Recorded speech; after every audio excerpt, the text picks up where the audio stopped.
May iba't ibang uri o anyo ang pananakit ng dibdib na posibleng maramdaman ng isang tao. Maraming dahilan kung bakit nakakaranas nito at maaaring indikasyon nito ay may malalang sakit ang isang tao tulad ng sakit sa puso o sakit sa baga. Ilan sa mga sintomas nito ay tulad ng chest pain na kung saan nagdudulot ng iba't ibang uri ng sensasyon depende sa sintomas o dahilan ng pananakit ito. Kadalasan, wala itong kinalaman sa puso, subalit hindi ito kayang ipaliwanag ng ganon kasimple.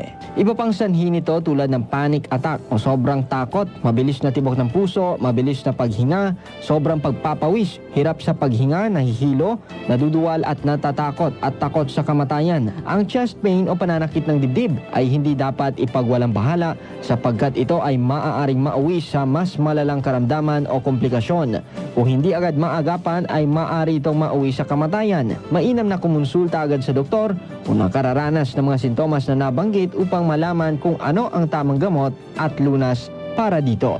Halim Abbas, NDBC, Bida Balita.